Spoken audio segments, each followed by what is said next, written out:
네, 이번에는 위암의 주로 그 치료 후, 처치 후의 생활과 요양에 대해서 말씀드리겠습니다. 이 논문은 2015년 10월 31일 일본 국립암 연구센터에서 갱신한 자료입니다.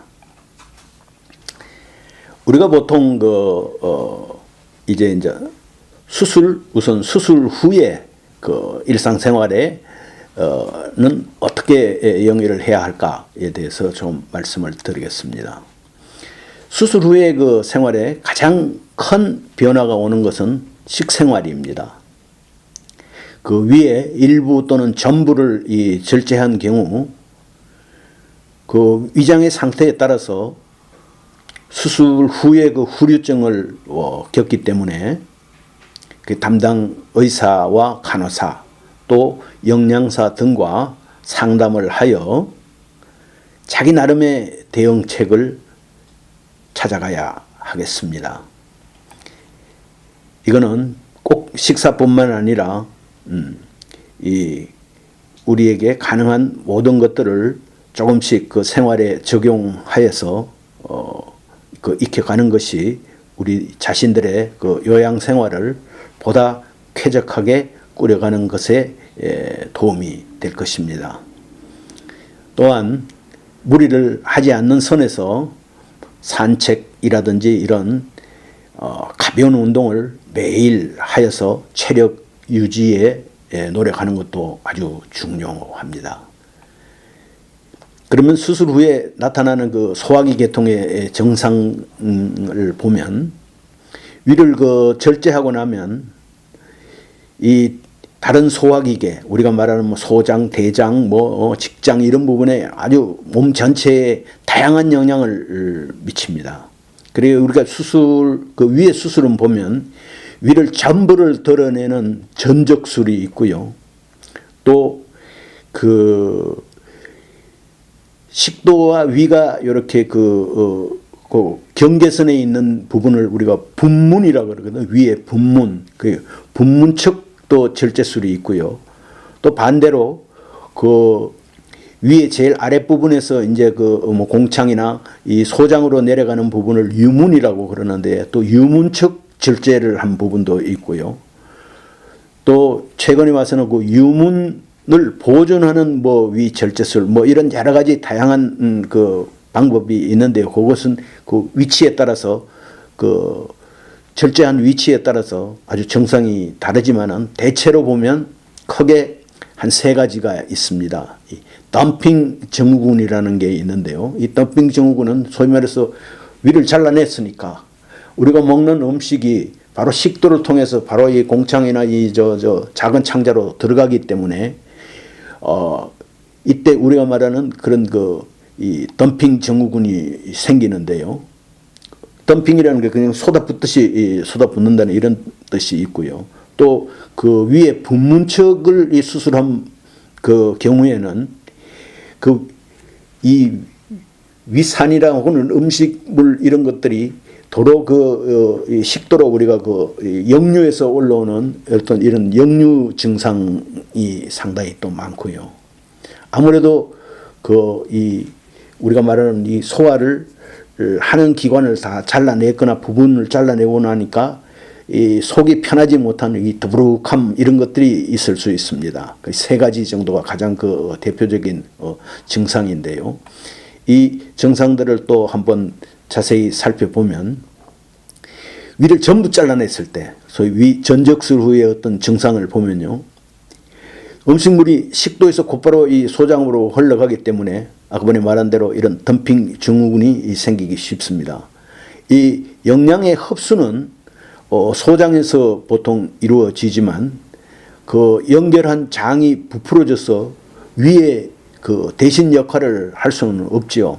그래 한꺼번에 이렇게 많이 먹을 수 없기 때문에 조금씩 또 잘 씹어서 먹는 것이 아주 중요합니다. 이 장의 또 움직임이 너무 좋지 않으면 역류 증상, 아까 전에 얘기했던 역류성, 이 역류 증상이 많이 반복이 되면 식도 자체가 위산 때문에 상해가지고 역류성 식도염이 또 생기거나 또 뭐 제일 많은 게 설사겠죠. 설사를 또 일으키는 경우도 있고요. 그 다음에 두 번째로 그 유문 위에 그 제일 아랫부문 쪽 그 절제술을 하고 난 다음에는 그 위 속으로 이 위에서 그 소화된 음식물을 십이지장이나 그 소장으로 내보는 그 작용을 하는 유문이 이 소위 말해서 함께 잘려 나갔기 때문에 음식물이 위에서 장으로 흘러 들어가기 쉬워서 또 덤핑 증후군이 생기기 쉽습니다. 플러스 뭐 소화불량과 복통, 설사 뭐 이런 증상도 같이 또 생깁니다. 그래서 그 이제 후기에 와서 유문을 보존하는 또 위절제술이 생겨났지만 여기에도 결국 일정한 그 후유증은 있게 마련입니다. 그 유문 보존을 한 위절제술의 경우에 보면 유문의 작용을 이걸 이제 남겨두었으니까 그 음식물의 소화와 영양 흡수가 좋고 또 혈당의 그 오르내림도 이 완만하므로 덤핑 증상은 적다고 의료계에서는 생각하고 있습니다. 그러나 수술 직후에는 이 유문의 작용이 충분히 그 회복되지 않았기 때문에 음식물이 좀처럼 그 십이지장을 통과하지 못하는 경우가 있습니다. 왜냐하면 이게 수술하고 나면 뭐 어떤 협착이라든지 뭐 이런 것도 막 생기고 이러기 때문에 그 제대로 통과하기가 또 어려운 경우도 꽤 있습니다. 그래서 아주 만복감이나 팽만감 또 속이 더부룩한 증상이 생기기가 아주 쉽습니다. 그리고 이 앞에서도 말한 분문측, 그러니까 그 식도와 경계에 있는 그 위에 분문측 그 위절제술을 또 하고 난 다음에 어떤 후유증을 보면 이 음식물이나 이 위액이 식도로 그 역류하는 그런 현상이 많아져서 그 역류성 식도염이나 우리 그 가슴앓이라고 보통 얘기를 하는데 여기가 아주 따갑게 느껴지는 요 가슴 부위가 그런 걸 옛날에는 그냥 가슴앓이라고 우리가 불렀는데 이게 말하자면 일종의 그 염증에 의한 그 통증이거든요. 이런 게 또 많이 생긴다고 합니다. 그 외에 또 수술 후에 여러 가지 그 증상이 많은데 그런 것들을 우리가 또 한번 살펴보면 위를 결국 절제하고 나면 지금까지 이 위를 통하고 있던 그런 음식물들이 바로 장으로 흘러들기 때문에 이 여러 가지 증상을 일으키는데 가장 대표적인 것이 바로 여러 번 얘기했던 덤핑 증후군입니다. 이 덤핑 증후군은 조기 덤핑 증후군, 바로 음식을 먹고 나서 바로 나타나는 그게 있고요. 또 몇 시간쯤, 두세 시간 뒤에 일어나는 후기 덤핑 증후군 두 가지로 나눌 수 있는데요. 그 외에도 이제 아까 전에 얘기했던 역류성 식도염이나 빈혈, 골다공증 등이 있는데요. 이런 부분을 보다 좀 상세하게 덤핑 증후군, 조기, 후기, 그리고 역류성 식도염, 그리고 빈혈, 골다공증에 대해서 좀 자세히 살펴보도록 하겠습니다.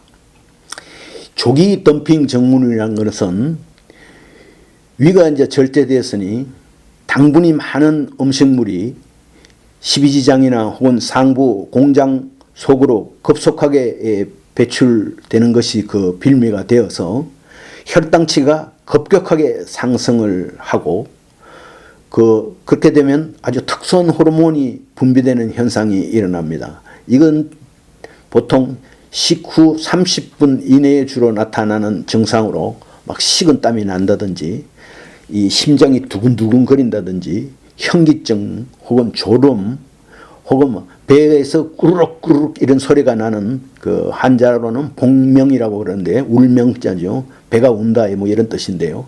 배에서 꾸르륵 소리가 난다든지 무력감, 안면 홍조, 이 창백해진 얼굴이 창백해지는 그라든지 막 설사, 이것이 전부 그 조기에 나오는 덤핑 증후군입니다.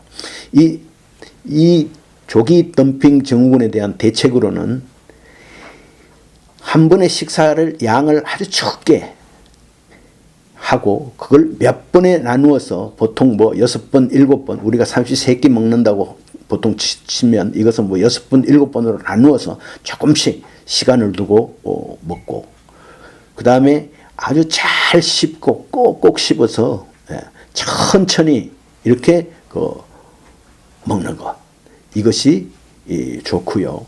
또 소화에 위를 잘라냈으니까 무슨 건강에 좋은 이게 아니라 소화에 좋은 그게 전분이나 당질이 많은 것 이런 것들을 많이 먹는 것이 좋습니다. 그러나 단맛이 너무 강한 유동식은 자제를 하는 것이 좋습니다. 왜냐하면 이 당질이나 전분이 전부 나중에 이 당분으로 변하지 않습니까? 거기에다가 또 그냥 단맛이 더 나는 걸 해놓으면 그 혈당이 너무 많이 올라가기 때문에 일단 소화에 이럴 때는 다른 것보다도 위에 소화에 좋은 것들을 중심으로 천천히 그리고 오래 씹어서 먹도록 하는 게 좋고요.